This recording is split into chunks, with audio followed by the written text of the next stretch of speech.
Iran ఆర్థిక వ్యవస్థ రోజు రోజుకి దిగజారిపోతుంది. ద్రవ్యోల్బణం దెబ్బతింటుంది. అందుకోసమని అక్కడ ప్రజలు 1 కిలో బియ్యం కొనుక్కోవాలంటే 2,10,000 ఇరాన్ రియల్స్ పట్టుకెళ్లాల్సి వస్తుంది. నోట్లు కట్టలు పట్టుకెళ్లాల్సి వస్తుంది. అంటే రోజుకి కొన్ని కోట్ల రూపాయలు వాళ్ళు లావాదేవీలు చేస్తారన్నమాట. ఆ లెక్కను చూసుకున్నట్లయితే ఒక డాలర్ ఈరోజు ఎంత ఉందంటే 13,13,000 14,000 ఇరాన్ రియల్స్ ఉంది. ఒక రూపాయి అక్కడ 14,000 ఇరాన్ రియల్స్తో సమానంగా ఉంది.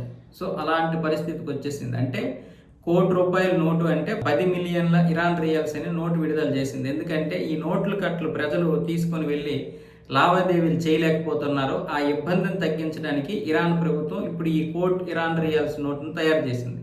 10 మిలియన్ ఇరాన్ రియల్స్ అని పేరు పెట్టింది. అంటే మన కరెన్సీలో చూసుకున్నట్లయితే ₹714 వస్తుంది ఆ లెక్క. 1 ఇరాన్ రియాల్స్ ₹714. అంటే ఏ పరిస్థితుల్లో ఉంది ఇరాన్ చూడండి. ఈ నోట్ తయారు చేయడం వల్ల ప్రజల యొక్క ఆర్థిక పరిస్థితి మెరుగుపడదు. కాకపోతే నోట్లు కట్టలు తీసుకెళ్లడం బదులు ఇది బెటర్. వాళ్ళ దగ్గర ఉన్నటువంటి నోట్లు కట్టలు తీసుకెళ్లి ఈ నోట్లు తీసుకొస్తే చాలా తక్కువ ప్లేస్లో పెట్టుకోవచ్చు.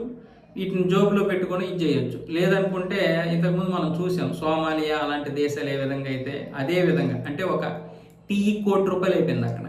ఇప్పుడు ప్రస్తుతానికి ఇక్కడ టీ ₹1,00,00,000 లేకపోవచ్చు. ఇక్కడ టీ ఇంచుమించు ఒక 2 లక్షలు ₹1,00,000 ఉంటుంది. అంటే దారుణమైనటువంటి పరిస్థితే కదా. సో ఆ దారుణ పరిస్థితిని చక్కబెట్టడానికి బదులుగా ఇప్పుడు ఆ ఇబ్బందిని వీళ్ళు ఫేస్ చేయకుండా పెద్ద నోట్లు తీసుకొచ్చింది. అందుకే ఇప్పుడు ఇరాన్ ఏమంటుంది, హార్మోజ్ జలసంధిలో గనక ప్రతి నౌక దగ్గర మనం డబ్బులు వసూలు చేస్తే మన ఆర్థిక పరిస్థితి బాగుపడుతుంది అని చెప్తుంది.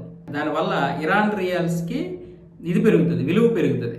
అప్పుడు విలువ పెరిగిందంటే మినిమం 1,00,000కి వచ్చింది అనుకోండి, ఒక డాలర్ ఈక్వల్ 1,00,000కి వచ్చిందంటే చాలా బాగా తగ్గినట్లుగా ద్రవ్యోల్బణం. దానివల్ల వాళ్ళ యొక్క ఆర్థిక పరిస్థితి కూడా మెరుగవుతుంది. అందుకనే చూస్తుంటారు. కానీ ఇప్పుడు ప్రపంచ దేశాలు ఒప్పుకోవాలి కదా.